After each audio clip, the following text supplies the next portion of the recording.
Hello student, this is an के आर्य और आज हमारा टॉपिक रहेगा एक्सरसाइज 5.2 के क्वेश्चन नंबर 11 से लेके हम कहाँ तक करेंगे 20 तक। Question number 11 to 20। तो जहाँ पर हमने लास्ट वीडियो आपको राइट डाउन की थी उसके बाद का टॉपिक रहेगा 11th क्वेश्चन। तो 11th क्वेश्चन की जो स्टेटमेंट है वो क्या रहेगी। 11th क्वेश्चन में है विच टर्म ऑफ एपी, आपके पास एक एपी है 3, 15, 27, 39 will be more 132 54th term. हमें क्या फाइंड आउट करना है कि एपी है, उस एपी की वो कौन सी टर्म है जो इसकी 54th टर्म से कितनी ज़्यादा होगी, 132 132 ज़्यादा होगी। तो हम सबसे पहले क्या लिखेंगे इसके अंदर, एपी। क्या लिखेंगे, एपी। तो यहाँ से स्टार्ट करेंगे, गिवन एपी। एपी बोलो कितनी है अपने पास, 3, 15, 27, 39 ऐसे अपने पास क्या है, एक एपी है। हमें फाइंड आउट करनी है कि इस एपी की वो कौन से वाली टर्म है जो इसकी 54th यानी कि 54वीं टर्म से 132 ज़्यादा होगी। तो हमारे पास सबसे पहले कौन सी टर्म होनी चाहिए, 54th 54वीं टर्म होनी चाहिए। तो कैसे, सबसे पहले आपको बताया था कि आप राइट डाउन करोगे ए को। बोलो ए की वैल्यू कितनी इसके अंदर, 3। डी का फॉर्मूला क्या रहेगा, A2 माइनस A1 यानी कि 15 माइनस 3 करो तो कितना आएगा, ए भी अपने पास और डी भी अपने पास है। अब हमें कौन सी टर्म फाइंड आउट करनी है, 54th टर्म।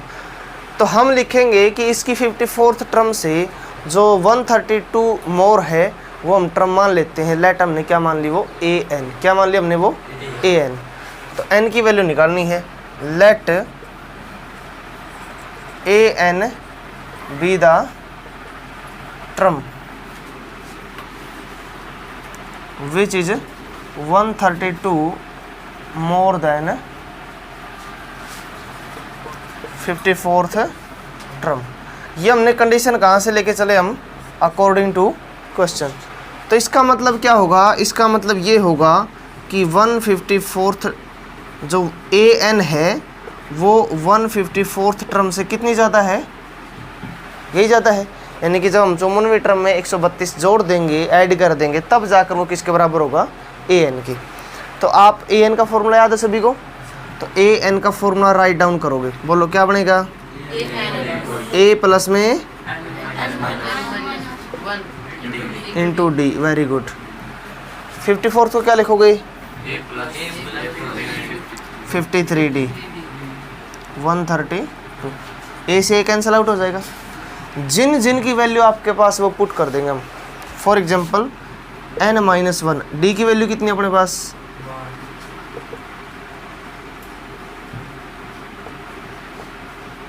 ये बनेगा, यानी अपने पास बनेगा n-1 इंटू में 12, इसको मल्टीप्लाई करोगे कितना बनेगा, ठीक है। इसको और सोल्व करेंगे तो n-1 इंटू में 12, ठीक है। ये 12 मल्टीप्लाई में उधर जाएगा तो डिवाइड में, यहाँ इसको कैंसिल आउट करोगे, ठीक है।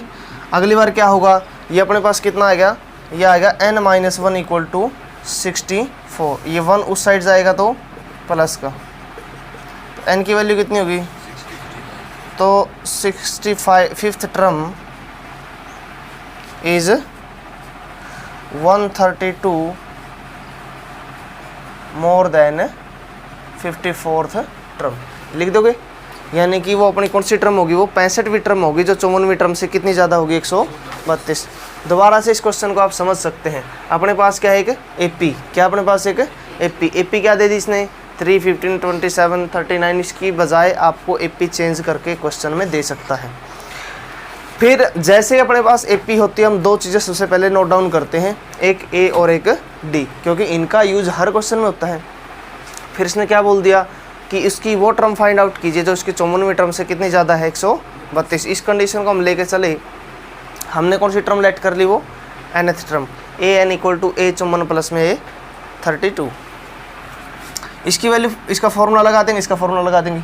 जो जो चीज़ें कैंसिल होती है वो कैंसिल कर देंगे, जिसकी वैल्यू अपने पास पुट कर देंगे। अपने पास सिर्फ एक वैल्यू बचेगी जिसका नाम है n। क्या है जिसका नाम है n। तो इस n की वैल्यू अपने पास आ जाएगी। कर लोगे। इसके बाद देखो next question number 12। Two AP have the same common difference. दो अलग अलग एपी आपके पास गिवन है जिनमें कॉमन डिफरेंस यानी कि डी तो सेम है, दो अलग अलग एपी होने का मतलब डी सेम है, लेकिन उनकी जो फर्स्ट टर्म है वो अलग अलग है। और the difference between their 100 term, उनकी जो 100वीं टर्म है उनका जो डिफरेंस है वो 100 है।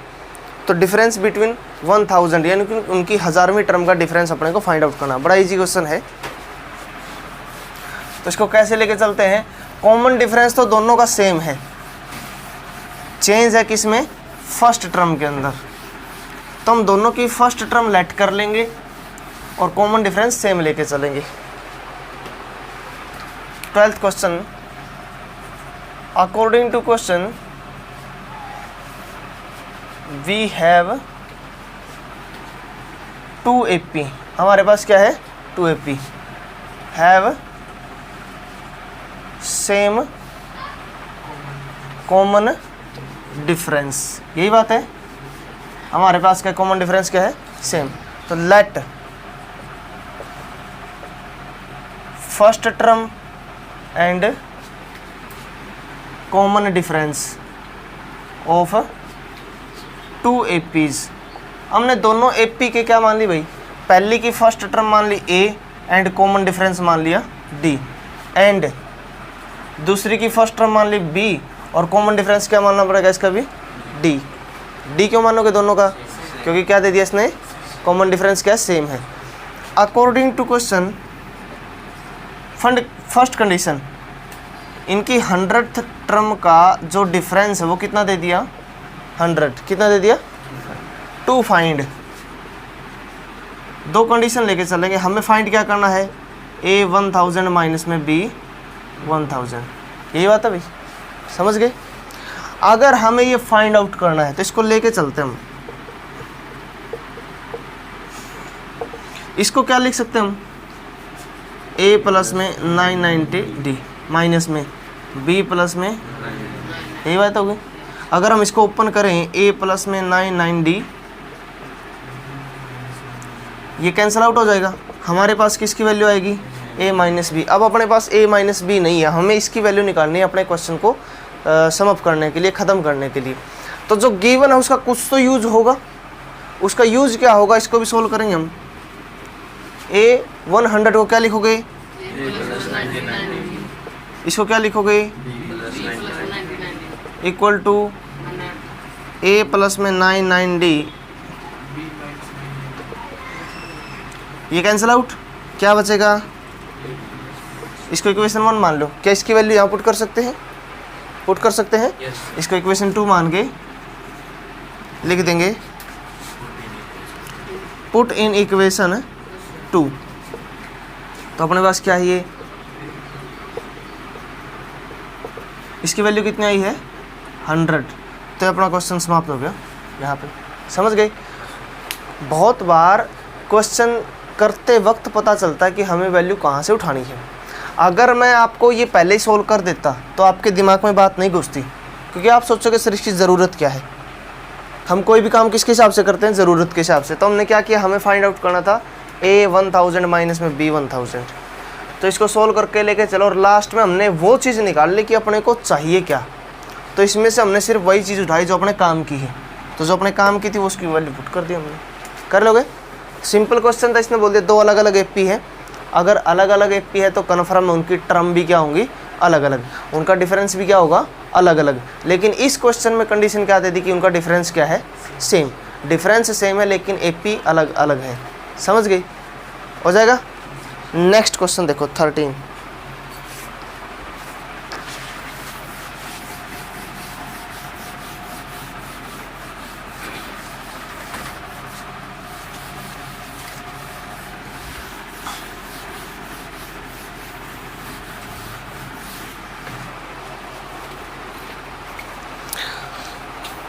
क्वेश्चन में बोल दिया how many 3 digit number are divisible by 7। आपको ये चेक करना है कि कितने नंबर है जो 7 से क्या होते हैं, कंप्लीटली डिवाइड होते हैं। लेकिन कंडीशन दे दी वो नंबर कैसे होने चाहिए, 3 डिजिट। कैसे नंबर होना चाहिए? 3 डिजिट। इसकी स्टेटमेंट लिख दोगे नहीं, यहाँ स्टेटमेंट लिखोगे to find how many number which are divisible by 7, 3 digit number. ठीक है, तो इसके लिए आपको जानकारी होनी चाहिए कि 3 डिजिट नंबर स्टार्ट कहाँ से होते हैं और ख़त्म कहाँ पर होते हैं। 3 डिजिट नंबर जिसमें 3 शब्दों का यूज़ होता है, जैसे मान लो 10 है, 10 में कितने अक्षर आते हैं? 2, समझ गए? 555 है, कितने अक्षर आते हैं इसमें? 3। तो ये बताओ कि 3 अंकों की संख्या कहाँ से स्टार्ट होगी? सबसे पहले 3 अंकों की संख्या कौन सी आएगी? 100। सबसे पहले आएगी 100, लास्ट में कौन सी आएगी? लास्ट में कौन सी आएगी? अब हमें चेक करना है कि 100 से लेके 999 के बीच में ऐसे कितने नंबर है जो 7 से कम्प्लीटली डिवाइड होते हैं। चलो ठीक है, हमारी तो प्रैक्टिस है, आप फर्स्ट टाइम पढ़ रहे हो या सेकंड टाइम पढ़ रहे हो, क्वेश्चन चेंज हो सकता है। 7 की बजाय हो सकता है आपसे बोल दिया जाए कि 9 से डिविजिबल, हो सकता है आपसे बोल दे कि 4 से डिविजिबल, 5 से डिविजिबल। चलो एक क्वेश्चन को तो याद रख सकते हैं, लेकिन आपको क्या आना चाहिए? वर्किंग रूल, पैटर्न आना चाहिए। समझ गए नहीं कि अगर क्वेश्चन की स्टेटमेंट चेंज होती है, 3 की बजाय 4 नंबर के आगे, 2 नंबर के आगे, तो कैसे सॉल्व करेंगे? तो हमें निकालनी डिजिट। क्या निकालनी है अपने को? भाई कितनी डिजिट होंगी। तो इसका रफली वर्क मैं आपको बता रहा हूँ सिंपली। पहले आप फर्स्ट टर्म को डिवाइड करोगे उससे जिससे डिविजिबल हमें फाइंड आउट करना है। फॉर एग्जांपल किससे डिवाइड करना है? 7 से। तो 7 से डिवाइड करोगे 3, और अब देखो यहाँ पर कितने पे चलेगा? 4 पे। ये टर्म पूरी कट सकती थी अगर यहाँ 0 के बजाय क्या होता? 5। अगर यहाँ क्या होता? 0 के बजाय 5। आपको आइडिया मिल गया कि आपकी जो फर्स्ट टर्म आने वाली है वो क्या आने वाली है? 105 आने वाली है। आगे 7 से डिवाइड होने के लिए इसके अंदर 7 और ऐड कर दोगे, यही बात है। आगे क्या करोगे? इसमें 7 और जोड़ दोगे। लेकिन ऐसे लिखेंगे तो बहुत टाइम लग जाएगा अपने पास। हमें एक लास्ट की टर्म और निकालनी है। अब लास्ट वाले को और डिवाइड करके देख लो 7 से। 7 कितना बचेगा? 2। कितना बचेगा? 1। कितना आ गया? 9। अगर इस 9 की जगह कितना होता? 14। कट जाता। तो यानी कि अपने को पता चल गया कि लास्ट में जो 7 से भाग होगी वो कौन सी टर्म होगी? समझ गए? तो यहाँ लिख के all term which are divisible by 7, all terms which are divisible by 7 कौन सी होगी? ये वाली होंगी। ठीक है, अब हमें चेक करना है कि ये कितनी संख्याएं हैं, नंबर निकालने हैं। तो इसके अंदर बोलोगे जोगिंदर ए की वैल्यू बोलो कितनी है? कितनी है? 105। डी की वैल्यू कितनी है? वेरी गुड, कितनी आएगी? 7। कैसे निकालोगे? A2 minus A1। AN की वैल्यू कितनी है?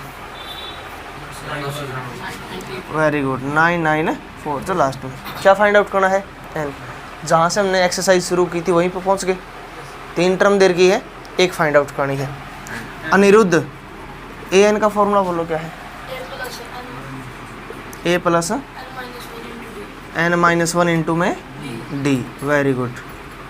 तो इसके अंदर जितनी अपने पास वैल्यू पुट कर देंगे। AN की वैल्यू कितनी है? A की वैल्यू कितनी है? N फाइंड आउट करना। D की वैल्यू कितनी है?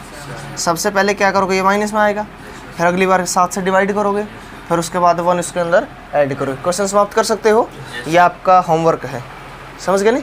इसके बाद आपको खुद करना है क्वेश्चन। पहले ये इधर आके माइनस होगा, फिर माइनस होने के बाद ये 7 से डिवाइड होगा, फिर ये माइनस का 1 इधर आके प्लस।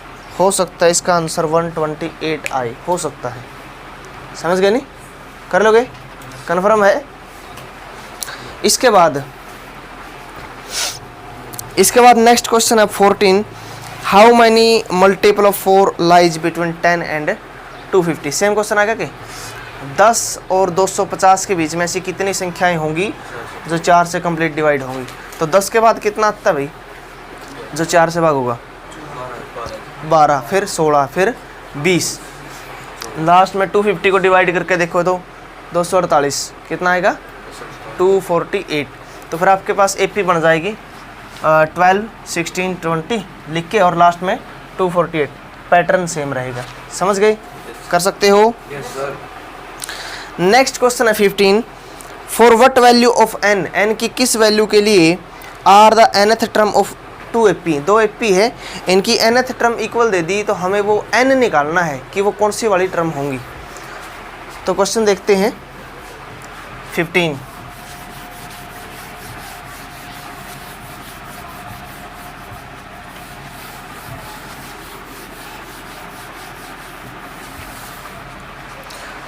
क्वेश्चन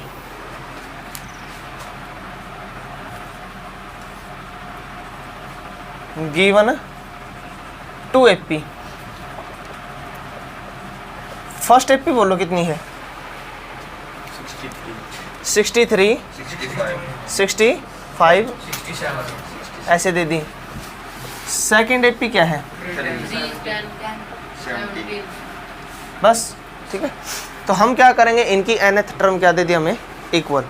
मैं आपको क्वेश्चन की साइकोलॉजी बता दूं, यहाँ लिखेंगे अकॉर्डिंग टू क्वेश्चन, क्या बोल दी इसने, इसकी an और उसकी मान ली हमने an डैश, क्या मान ली उसकी हमने अकॉर्डिंग टू क्वेश्चन इक्वल दे दी।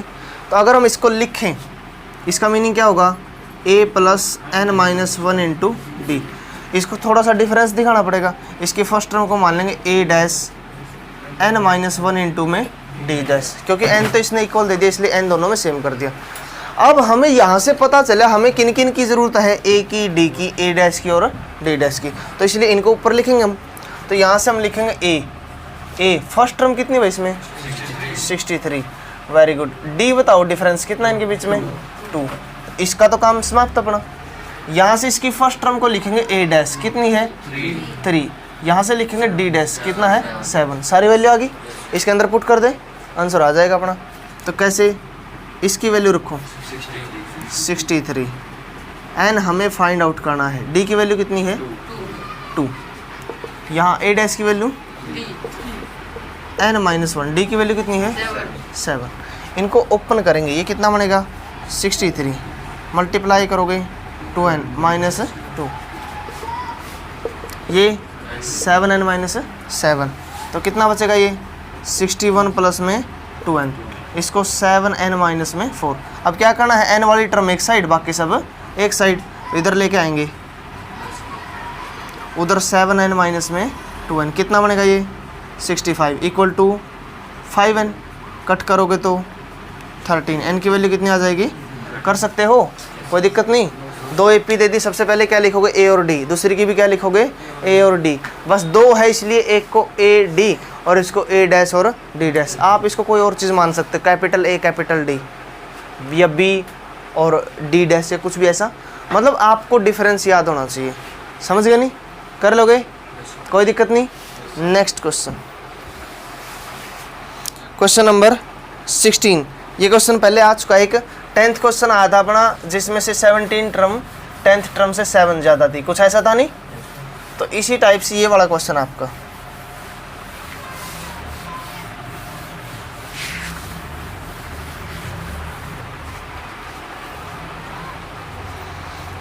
सिक्सटीन क्वेश्चन में बोल दिया डिटरमाइन द एपी, हमें क्या फाइंड आउट करनी है? एपी में आपको हर एपी में क्या मिलेगी? 3 टर्म मिलेंगी, A1 A2 और A3, मैक्सिमम 4 दे देगा।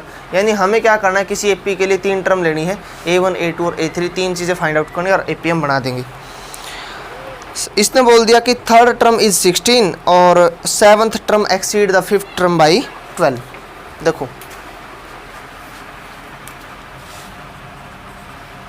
टू फाइंड, क्या फाइंड करनी भाई अपने को? एपी, क्या फाइंड करनी है? तो एपी के अंदर क्या होता है? एपी के अंदर होता है A1 A2 A3 dash dash dash, ऐसा होता नहीं? गिवन में थर्ड टर्म कितनी दे दी? तो एक काम तो दे दिया अपना, हमें 2 ही चीज़ निकालनी है, एक A और एक A2, एक A1 और एक A2, और क्या दे दिया? 7th टर्म 5th टर्म से कितनी ज़्यादा दे दी? यानी कि 5th टर्म में जब हम 12 जोड़ देंगे तब जाके किसके बराबर होगी? ये A7, यही बात है, कोई दिक्कत नहीं। A3 का मीनिंग बोलो क्या होता है? A plus 2D। अगर इसकी ज़रूरत हुई तो हम यूज़ करेंगे इसको और लिखेंगे भाई। A7 का मतलब क्या होगा? और A5 का मतलब क्या होगा? ए प्लस में 4d प्लस में 12, ये ए इधर आएगा तो माइनस कट जाएगा, डी और ले आए इधर 6d minus 4d equal to 12, कितना बच गया इक्वल टू 2 से कैंसिल करोगे, डी की वैल्यू कितनी आ गई, इसको इक्वेशन 1 में पुट कर दे, यहाँ लिख देंगे पुट d इक्वल टू 6, यहाँ रख दी a प्लस में 2 6 16, उधर जाएगा तो माइनस का, तो a की वैल्यू कितनी आ गई 4। देखो जी अपने पास a की वैल्यू है, a3 की वैल्यू है, d है, a की चीज़ निकालनी है, कौन सी निकालनी है a2, क्या निकालनी है a2, तो यहाँ a2 और निकाल देंगे हम, क्या बनेगा a प्लस डी, a की वैल्यू कितनी है 4, d की वैल्यू कितनी है 6, कितना आ गया अपने पास a1 a2 a3 तीनों है, तो AP लिख देंगे यहाँ, AP क्या थी अपनी a1 a2 a3 ऐसे बना देंगे, तो a1 की वैल्यू कितनी है 4, फिर कितनी है 10, उसके बाद a3 कितना है 16, कितना है, समझ गए, ये आपकी AP है। कोई दिक्कत किसी को, कर सकते हो, आसान क्वेश्चन है। नेक्स्ट क्वेश्चन देखो,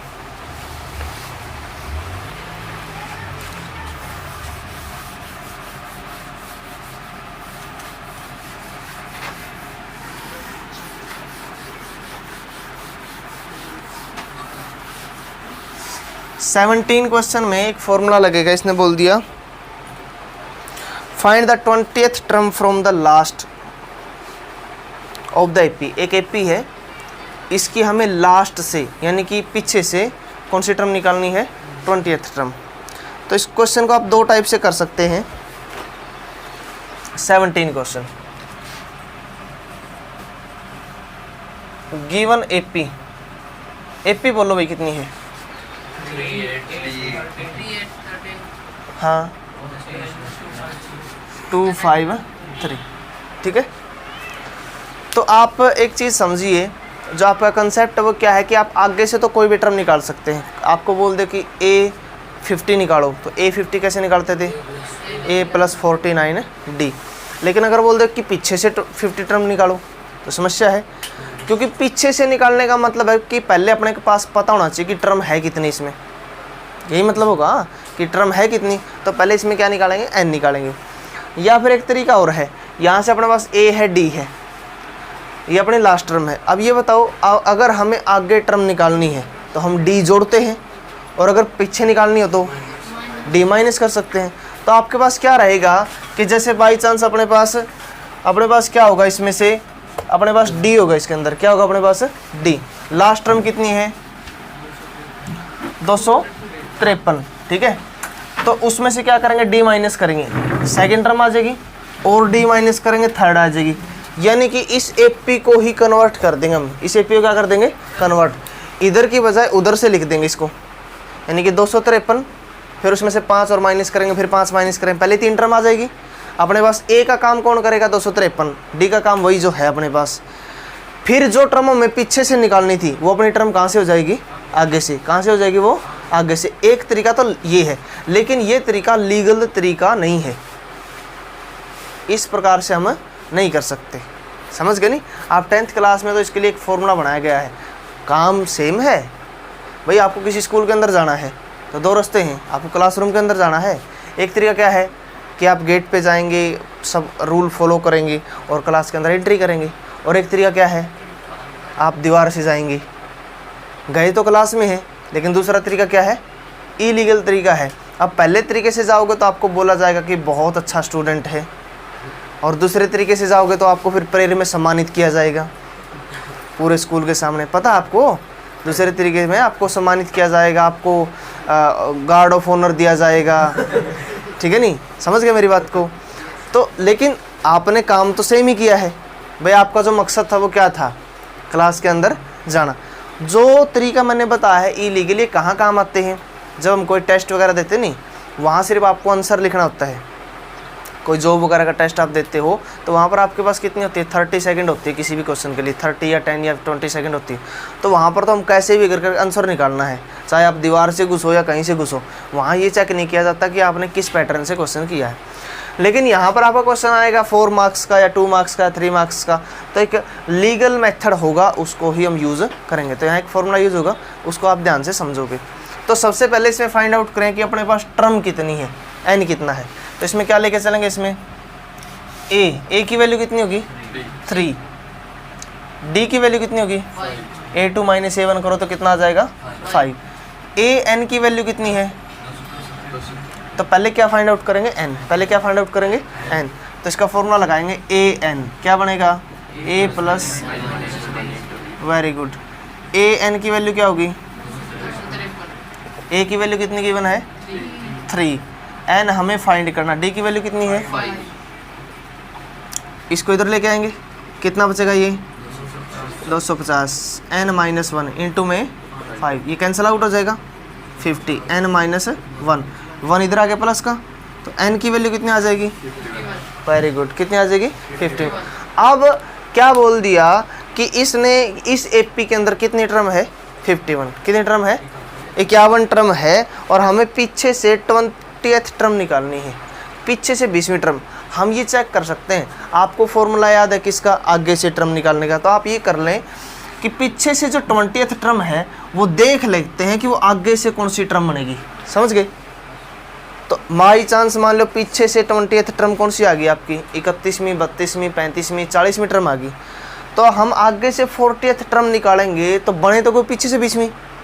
तो यानी कि हम चेक करेंगे जो पीछे से 20वीं टर्म कौन सी है, पीछे से 20th टर्म की हम पोजीशन चेक कर लेते हैं कि उसकी आगे से कौन सी वाली पोजीशन बनती है, फिर फॉर्मूला लगा देंगे, ठीक है। तो इसका तरीका है, इसका तरीका होता है कि rth टर्म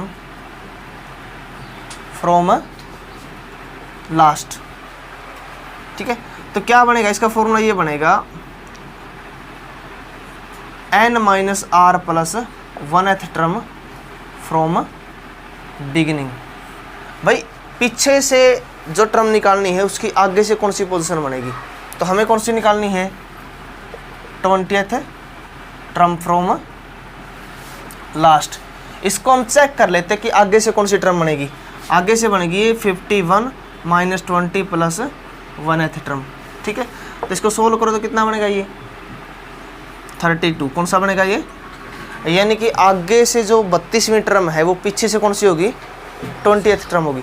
तो यही निकाल देते हैं हम, A32 क्या बनेगा ये A32, A प्लस में 31D। A की वैल्यू कितनी थी अपने पास 3, और D की वैल्यू कितनी थी 5।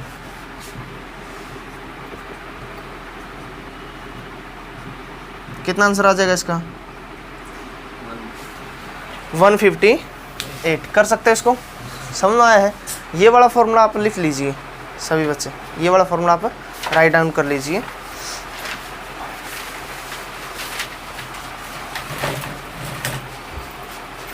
मैं एक बार रिपीट करवा दूँ इस क्वेश्चन को आपको। अपने पास क्या थी, एक एपी थी जिसके अंदर ये टर्म थी 3, 8, 13 और लास्ट में 253।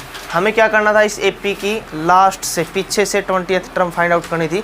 तो हम उसकी पोजीशन चेक करेंगे कि जो 20th टर्म लास्ट की तरफ से है वो पहले आगे से कौन सी होगी। तो पहले हमने इसमें क्या चेक किया, ए डी और ए एन लिख करके एन फाइंड आउट किया कि अपने पास टोटल टर्म कितनी है। तो हमारे पास टर्म कितनी आई 51। तो फिर हम चेक करते हैं कि लास्ट से जो 20th टर्म निकालनी है उसकी आगे से कौन से वाली पोजीशन होगी। तो जिसका फॉर्मूला है rth term from the last, इसको हम लिख सकते हैं कि शुरू में कहाँ से होगी वो, n minus r plus 1th term from the beginning. तो n की वैल्यू 51 है, r की वैल्यू हमें 20 लेनी है प्लस 1, तो क्या कर दिया हमने 32। ठीक है जी, समझ गए। इसका एक देसी तरीका ये भी है, अगर हमें पीछे से 20वीं टर्म निकालनी है तो जो लास्ट में कितनी 51 है उससे हम 19 कदम चलेंगे, 19 कदम घटा देंगे। कारण क्योंकि हम 19 घटाएंगे तभी तो हम 20th के पास पहुंचेंगे। अगर हमने 20 घटा दिया तो कितना बचेगा, 21वीं टर्म आ जाएगी, इसलिए +1 किया है। तो यानी यहाँ कितना बचेगा, ओवरऑल 51 में से 19 माइनस होगा। समझ गए नहीं। जो भी टर्म आपको, एक देसी तरीका ये भी है, n में से कौन सा घटाओगे, जो टर्म आपको निकालनी उससे एक कम। अब जैसे 20वीं निकालनी थी, कितना घटा दिया हमने, 19 घटा सकते हैं। या फिर आप इस फॉर्मूले को इस प्रकार से लिखोगे, n माइनस आर प्लस 1। समझ गए नहीं। एन आर की जगह आर की वैल्यू रख दोगे और प्लस में 1 कर दोगे। तो दोनों ही तरीके आपके पास है। ठीक है जी।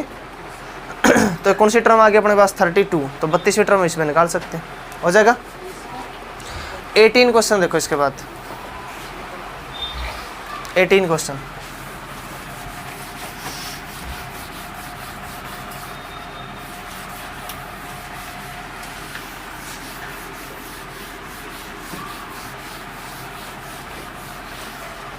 18 क्वेश्चन में कंडीशन दे दी, sum of fourth term and eighth term दे दिया ऑफ एपी 24 और सिक्स्थ और 10th टर्म का सम दे दिया इसने 44। तो हमें क्या करना है, find the first 3 term of AP यानी A1 A2 और A3। तो 18 क्वेश्चन में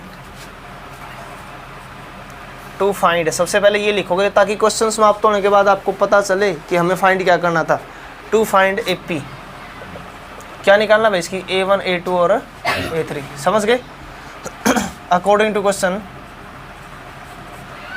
गिवन, पहली स्टेटमेंट क्या दे दी, कौन सी टर्म का सम दे दिया, फोर्थ और 8, 24 दे दिया क्या, और सिक्स्थ और 10th का है 44।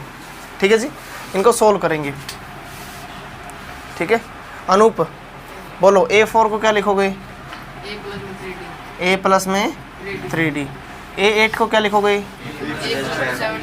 Equal to 24। A plus A कितना होगा 2A, 3 और 7 कितना होगा, इक्वल टू 24, इक्वेशन नंबर 1। हाँ भाई पंकज, A6 को क्या लिखोगे, A प्लस में A10 को equal to A plus A कितना होगा 5 और 9 करोगे तो 14, इक्वल टू 40, इक्वेशन नंबर 2। आपको बताया था जैसे दो इक्वेशन बने तो वेरिएबल को सेम करोगे, या तो A इक्वल होना चाहिए या D। इसमें भी A कितने टाइम है 2 टाइम, इसमें भी कितने टाइम है, जब एक इक्वेशन को दूसरी में से माइनस करें कैंसिल आउट हो जाएगा नहीं। तो लिखेंगे यहाँ subtracting equation first from equation second. तो क्या है ये अपने पास 2A plus 14D equal to 44। ये कितना है, प्लस में इक्वल टू, माइनस करेंगे इसको कैंसिल आउट हो जाएगा नहीं, कितना बचेगा ये, इक्वल टू 20, कैंसिल करोगे D की वैल्यू कितनी आएगी 5, D आ गया। D की वैल्यू या तो इक्वेशन 1 में पुट करें या इक्वेशन 2 में, वहाँ से क्या आएगा अपने पास A। तो इसके नीचे सोल्व करोगे आप, पुट D इक्वल टू कितना था 5 in equation first. Equation first क्या थी अपने पास 2A प्लस में इक्वल टू 24, D की वैल्यू रखोगे कितना बचेगा 50, उधर जाएगा तो माइनस का, तो घटाओगे तो कितने बचेंगे माइनस के 26, 2 पे कैंसिल करो तो A की वैल्यू कितनी आ जाएगी माइनस के 13। A आ गया, A2 निकाल दोगे, A2 कैसे निकालोगे, A2 को A प्लस D, माइनस के 8 बचेंगे क्या, ठीक है। फिर उसके बाद A3 निकालोगे, A प्लस 2D, A की वैल्यू माइनस के 13 प्लस में 2, D की वैल्यू कितनी 5, कितना आएगा माइनस का 3। इनकी वैल्यू यहाँ पुट कर दियो, A1 की वैल्यू कितनी आई है माइनस के 13 माइनस के 8, समझ गए, कर लोगे, तीनों टर्म आ गई, अपना क्वेश्चन समाप्त। क्लियर है, हो जाएगा। नेक्स्ट क्वेश्चन देखो इसके बाद,